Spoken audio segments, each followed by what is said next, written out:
os nossos adolescentes. É interessante esse capítulo, que agora a gente vai entrar na fase da adolescência. Isaías 40:31, que diz assim: mas os que esperam no Senhor renovarão as suas forças, subirão como asas, como águias, correrão e não se cansarão, caminharão e não se fatigarão. Então a gente vai entender um pouquinho disso, desse versículo, ao longo deste capítulo. Então entenda, espere no Senhor. Ah, mas como assim? Você não está entendendo o que é passar por a fase da juventude, né? A parte da adolescência, né? Então, e uma das perguntas, as primeiras perguntas que surgem, até mesmo no começo desse capítulo, diz: como é que se cuida de um adolescente? De um filho adolescente? Como é? Né? Porque é a fase que eles querem aprender a andar sozinhos, é a fase que eles não querem te perguntar mais nada, é a fase que eles não querem precisar de você para mais nada, né? Porque até então, até os 10, 11 anos, eles eram praticamente totalmente dependentes de você, mais ou menos, né? E quando entra na escola, quando começa a fazer amizades, eles vão praticamente como se eles estivessem se distanciando de você, cortando praticamente o cordão umbilical. Tem até mulheres que falam, mães, né, que falam: gente, como era mais fácil quando eles eram pequenos, que eles só realmente obedeciam e acabou. Mas a fase da adolescência, eles querem ver novas coisas, começarem a sair, a não precisar mais de você. E isso às vezes te frustra. Coloca assim: eles estão experimentando suas asas e de vez em quando se dão mal. Por quê? Porque eles acham às vezes que eu sei fazer. Minha mãe não sabe o que tá falando. Minha mãe não sabe das coisas. Eu preciso fazer isso. Eu preciso para agradar, para ser aceita, né? Às vezes o adolescente faz certas coisas para ser aceito pelos amigos, para ser aceito pelos outros, né? Lembra quando você era adolescente? Lembra quando você estava começando a fazer as amizades na fase da adolescência? Então, muitas das vezes você quis mostrar para os seus amigos, né, as amizades que você estava fazendo, que você era gente boa. Então você fazia às vezes de um tudo para entrar nessa sociedade, nesse círculo de amigos que ela queria. Então é a mesma coisa. Tem coisas que pode passar os anos, mas tem coisas que ainda não mudam.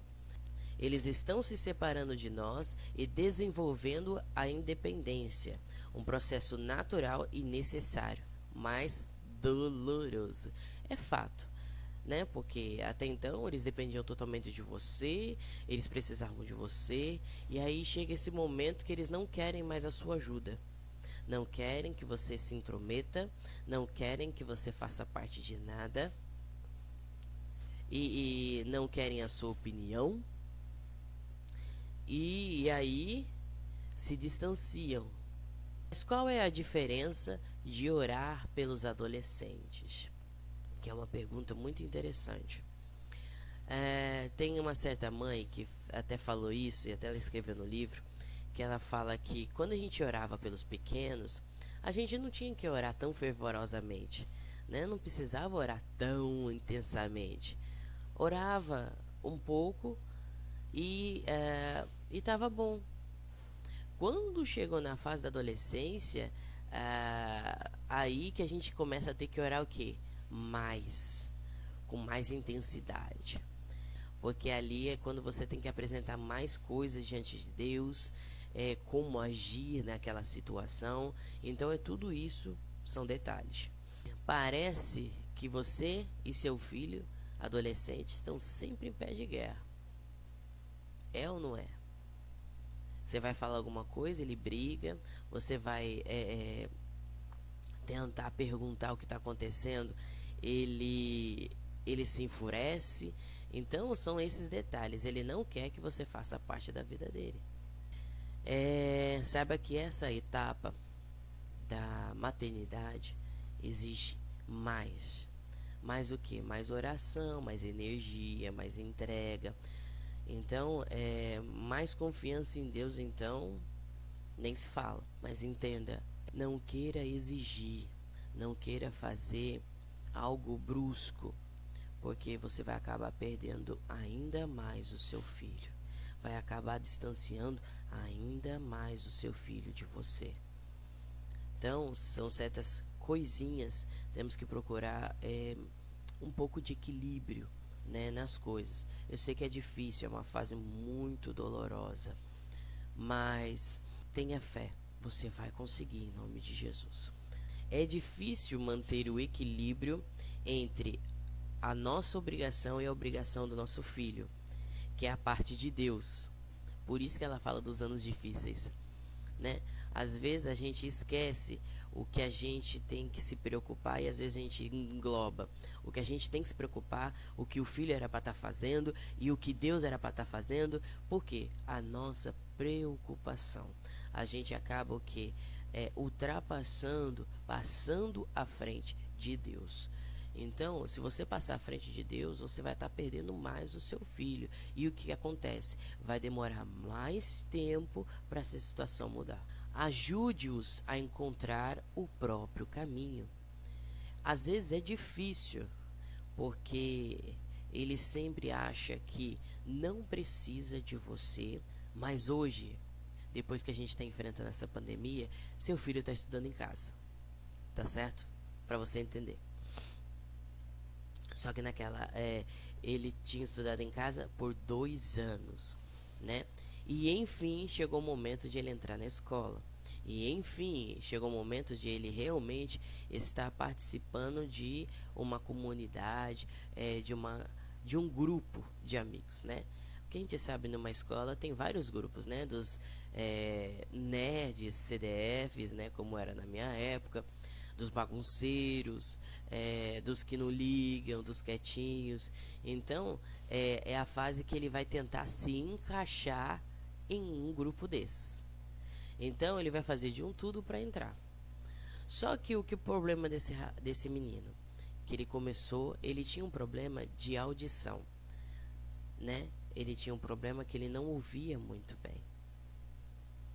E por mais que ele tentasse se esforçar para aprender, ele não pedia ajuda para a mãe, ele se esforçava por ele mesmo, sozinho, achando que não precisava da mãe. Não, eu vou dar um jeito, eu vou conseguir. E é isso que na mente do jovem acontece. Ele não quer precisar da mãe. Ele não quer ficar contando com a mãe para a mãe resolver os seus problemas. Porque nessa fase, o que acontece? Se ele tivesse falado para a mãe dele: ah, mãe, eu não estou conseguindo aprender. O que é você, como mãe, o que você ia fazer? Você ia lá na escola, ia brigar com o professor, ia brigar com o diretor, ia fazer, ia acontecer, e o que? Você envergonharia o seu filho. E é tudo que ele não quer. Saiba, seu filho te conhece. Ele sabe das suas reações em relação a qualquer situação. Então ele vai fazer o que? Evitar te contar. Por isso que às vezes é uma fase que ele o que? Tem vários segredos. Tem coisas que ele não conta, por quê? Porque ele quer evitar passar vergonha. Esse é o fato. Ele vai evitar passar vergonha. Porque o nosso impulso de mãe a gente quer resolver, quer se intrometer ali. Não, eu vou lá na escola, eu vou falar, vou fazer acontecer. E o que acontece? Seu filho acaba se envergonhando, não só diante dos diretores, mas dos amigos dele. Porque olha, sabe que é notícia ruim que chega? Todo mundo fica sabendo. Então, ele vai ser taxado como que, filhinho da mamãe, não sabe resolver nada sozinho, tem que chamar a mamãe para vir resolver. Então, isso para ele é vergonhoso, tá? E a mãe já estava vendo que ele estava sofrendo. Só que ela pediu ajuda para Deus para ver como é que ela ia resolver essa situação. E ela esperou o momento certo. E até então você chegar a esse momento, você vai ter que esperar. Você vai ter que se manter em oração. Você está vendo acontecer, você sabe o que está acontecendo. E você, como mãe, qual é a sua preocupação? Poxa, meu filho está sofrendo. Me parte o coração ver o meu filho sofrendo desse jeito. Eu quero ajudar, mas ele não quer minha ajuda. O que você tem que fazer? Você tem que ir aos pés de Jesus para orar. Vai chegar um momento, como chegou para essa mãe, que ele vai chegar para você e vai falar: mãe, eu acho que eu sou burro, mãe. Eu não consigo aprender. Eu não consigo entender. Sabe o que essa mãe fez? Ensinou ele a orar. Ensinou ele a buscar. Só que primeiro ela foi diante de Deus. E aí ela contou com mães que estavam orando pelos filhos dos outros, daquele grupo de mães de oração. Então ela foi lá e pediu oração, começou a participar desse grupo, começou ali se envolver. E ali Deus deu a direção para ela. E ela ensinou o filho dela: olha, filho, vamos pedir para Deus, para que Deus te ajude. E aqui, no próximo tópico, diz assim: confiando no rei. Você lembra da história de Moisés? Ali onde o povo estava lutando, onde Moisés precisava ficar com as mãos erguidas. E aí o povo prevalecia. Se ele abaixasse as mãos, Israel perdia. Existem momentos da nossa vida que a gente precisa estar com as nossas mãos erguidas sobre a vida dos nossos filhos. Enquanto as suas mãos estiverem erguidas sobre a vida do teu filho, sobre a vida do teu marido, a sua família vai estar prevalecendo. Mas erguidas como? Em oração, em comunhão com Deus. Mas a partir do momento que você baixar, se cansar, você precisa de ajuda. Foi a mesma coisa que aconteceu com Moisés. Quando Moisés começou a ficar cansado de ficar com a mão erguida ou ficar de pé, ele pôde contar com seus amigos, com seu irmão, e eles ficaram segurando os braços. Cada um ficou segurando o braço de Moisés. O povo prevalecer. Quais são, a gente não fala que é muleta, mas quais são os recursos que a gente tem para que as nossas mãos continuem erguidas? Um grupo de mulheres que interceda junto com você. Ela foi para o grupo de oração, onde foram um alicerce dela, onde seguraram os braços dela, onde se uniram junto com ela para orar pelo seu filho, pelos professores, né, para que eles possam entender a dificuldade do filho dela, para que eles possam até mesmo ajudar o filho dela de alguma forma. Quanto mais ela orava nesse ciclo de oração, né, que ela tinha esse grupo de oração com essas mulheres, mais as suas perspectivas mudavam. O que estava acontecendo?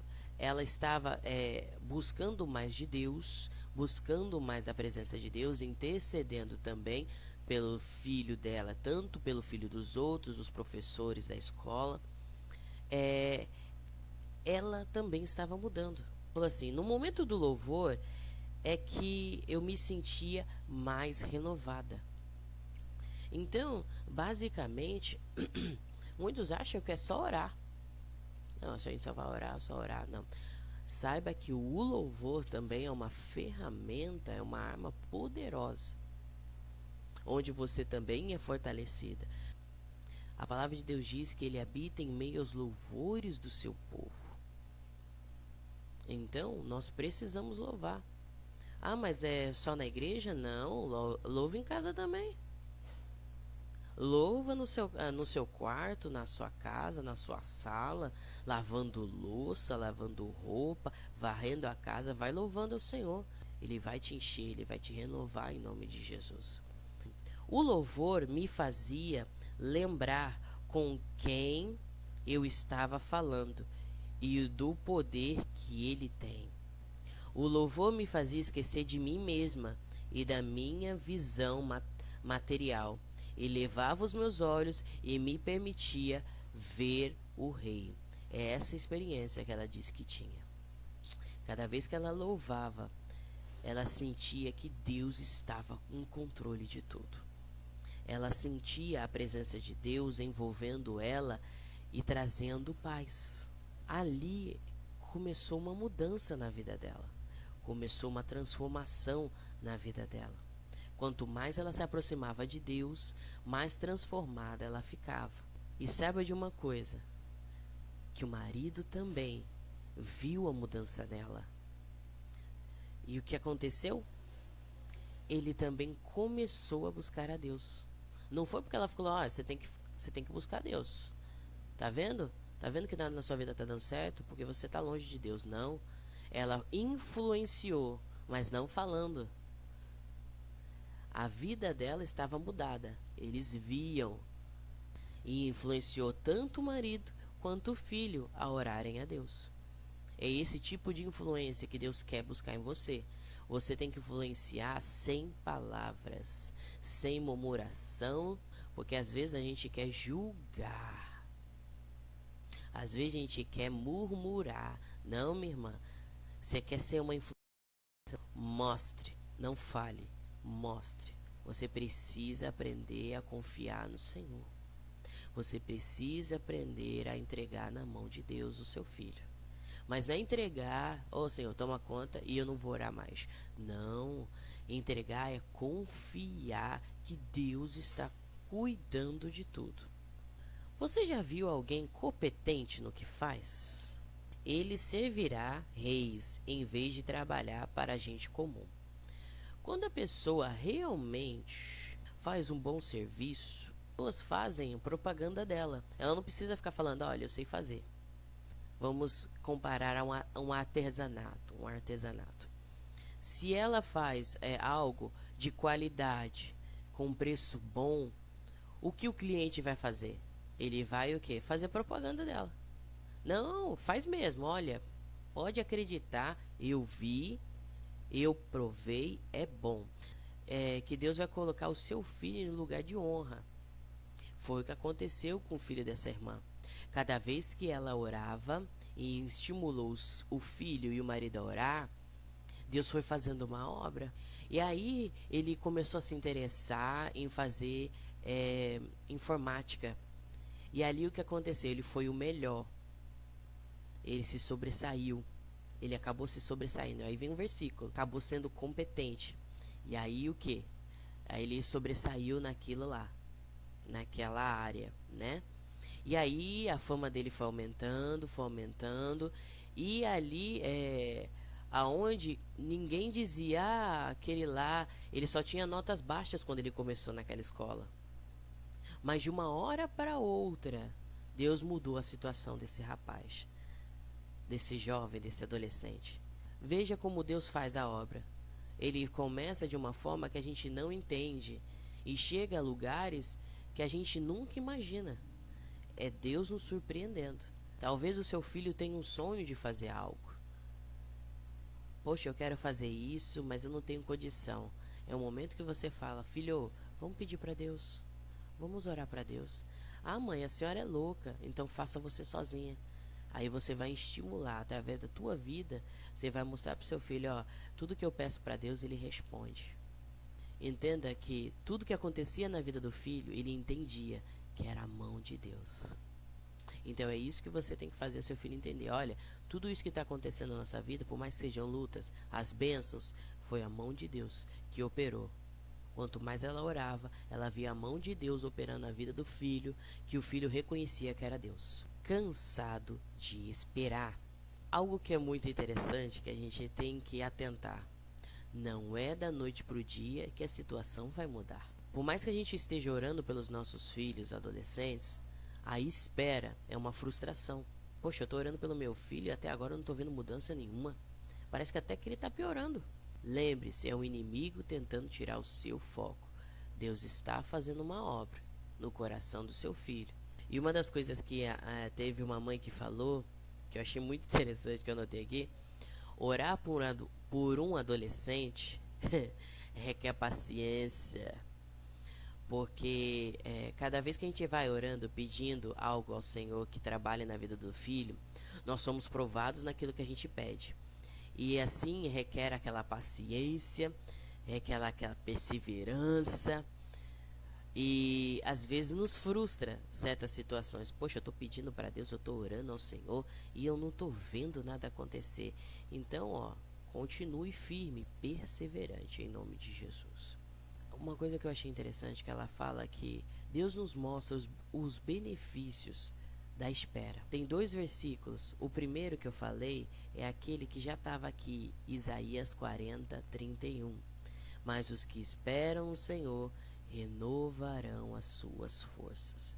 E o outro versículo, Salmos 27:14, que diz assim: espera no Senhor, anima-te, e Ele fortalecerá o teu coração. Espera, pois, no Senhor. Minha irmã, é momento de você esperar, confiar, se animar no Senhor.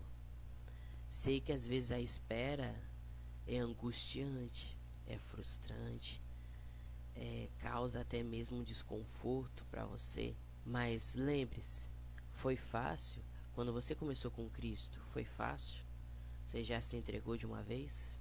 Ah não, eu me entreguei de uma vez. Foi fácil? No começo você vinha todo dia? Ou você vinha quando você queria?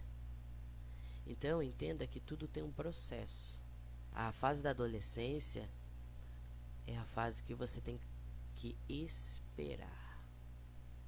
É a fase que você vai ter que confiar no Senhor. E pode ficar tranquila que Deus vai renovar as suas forças.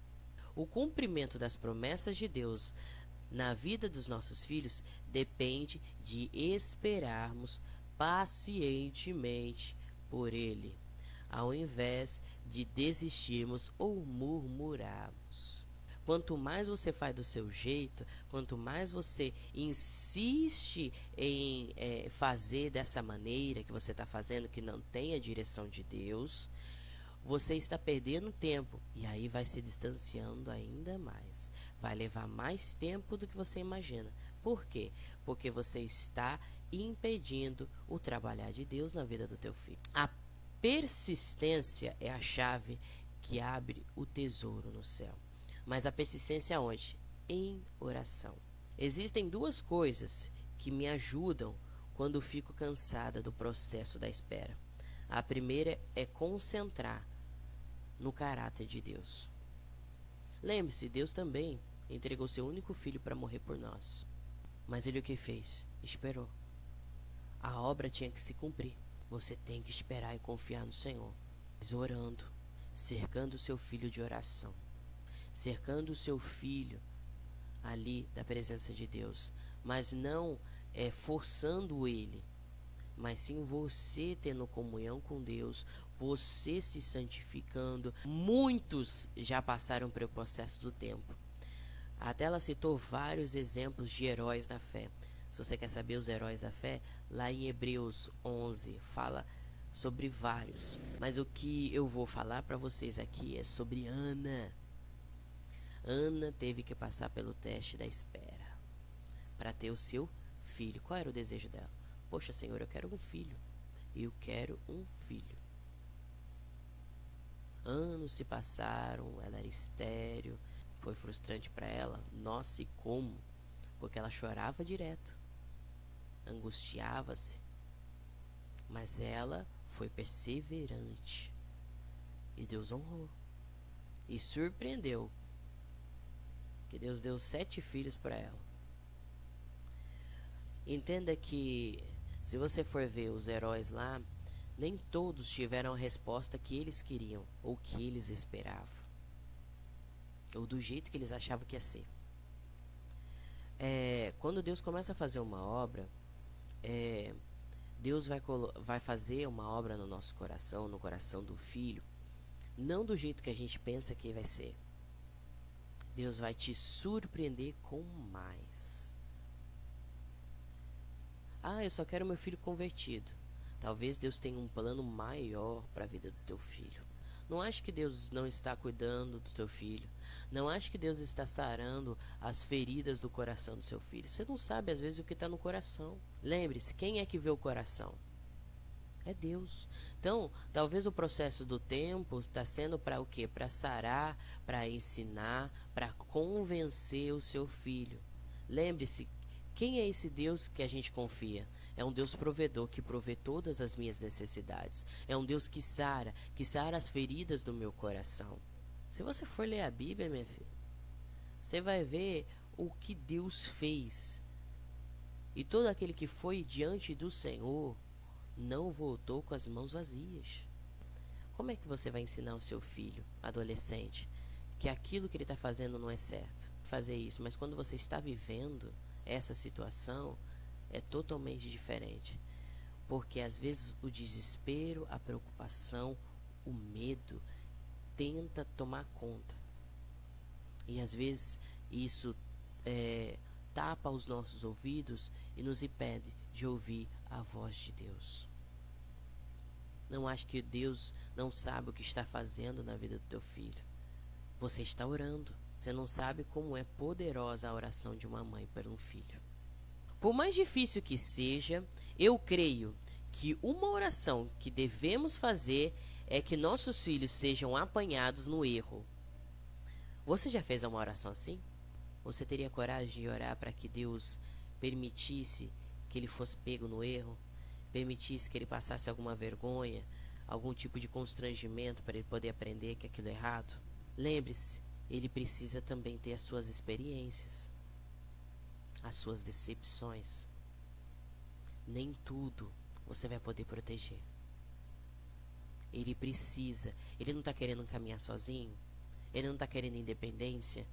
Então está na hora dele ver a consequência dos seus erros, a consequência de suas escolhas. Lembre, se você está ensinando seu filho desde pequeno a palavra de Deus, está ensinando seu filho desde pequeno, olha, se você seguir nesse caminho, o Senhor vai ser com você, o Senhor não vai te desamparar. Chega no momento da adolescência que ele quer explorar tudo. Então, não tem como você segurar ele. E o fato de você pedir para Deus mostrar para o seu filho, ou para Deus permitir que isso aconteça, para ele entender, talvez vai ser a melhor disciplina que ele vai ter. Para ele entender, olha, tudo que escolhemos tem uma consequência. Boa ou ruim, mas tem uma consequência. Você não cria filho para você. Você cria filho para ele aprender a andar sozinho no mundo. Agora, você tem consciência do que você tem ensinado para ele até agora?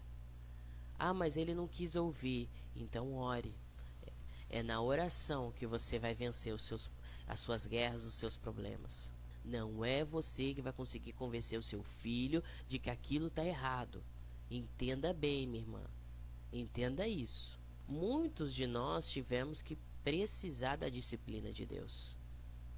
Depois que você passou pela disciplina de Deus, como é que você saiu? Poxa, minha mente tá... Eu não vou fazer mais aquilo de novo. Não, Senhor, me desculpa, não faço mais. Não é a mesma coisa? Então você vai ter que fazer a mesma coisa com seu filho. Ele precisa ter consciência das escolhas que ele está fazendo. Mas não é deixar ele ir e você não fazer nada. Você vai vencer o quê? Na oração. Você deixa ele ir, mas você tem que estar em oração, em comunhão com Deus. Porque aonde você não pode ir, Deus pode. A escolha é sua. Você quer que seu filho aprenda a depender de você, ou você quer que seu filho aprenda a depender de Deus? Peça também para Deus amigos, pessoas tementes a Deus que possam agregar a vida do teu filho, que possam fazê-lo voltar para Cristo. Então, você tem que pedir para Deus que seu filho faça amizade com pessoas que levem ele para Cristo, que levem ele para perto de Deus. Se hoje ele está com más companhias, você tem o papel de orar para que Deus possa alcançá-lo, para que Deus possa fazer uma obra na vida do teu filho, para que Deus possa alcançar o seu filho através desses novos amigos que vão levá-los até Cristo. Ou talvez os pais dele, a história dos amigos. Então sempre vai ter algo que vai levar o seu filho para Deus. Mas você tem que pedir para Deus esses tipos de amigos que possam levar para mais perto de Deus. Amém? Coloque as suas orações numa incubadora. A incubadora é o quê? Uma preparação, né? Ali onde você está gerando um milagre. Pode parecer impossível, pode parecer loucura, mas você tem que pedir para Deus. Peça para Deus: Senhor, eu estou colocando as minhas orações aqui diante do Senhor e eu tenho a certeza que eu estou gerando um milagre na vida do meu filho. E uma coisa que eu achei interessantíssima que ela colocou no final é assim: e sempre que precisar, diz que Jeremias 33:3, clama a mim e responderei, anunciar-te-ei coisas grandes e firmes que não sabes. Minha irmã, pensa numa coisa linda e maravilhosa que Deus tem para você. Que Deus abençoe. Um forte abraço, meninas, beijo e até mais.